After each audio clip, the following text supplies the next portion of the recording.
The news प्लसच्या बातमीपत्रात आपलं स्वागत. मी राजेंद्र पंडित. सुरुवातीला एक नजर ठळक घडामोडींवर.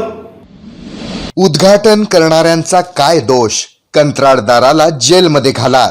मालवण पुतळा दुर्घटनेबाबत मनोज जरांगे यांची भूमिका. शनिवारी मालवणकडे जात असताना सोलापुरात केलं वक्तव्य. आरोग्यमंत्र्यांनी शिवसेनेच्या बोटीत बसून त्याच बोटीला भोग पाडण्याचं काम करू नये. मनीष काळजे यांची मंत्री तानाजी सावंतांवर घणाघाती टीका. 31 ऑगस्ट मुक्तीदिनाचा औचित्य साधत भटक्या विमुक्त समाज बांधवांनी सेटलमेंट येथे आयोजित केला कार्यक्रम. झेंडावंदन करून करण्यात आला आनंद उत्सव साजरा.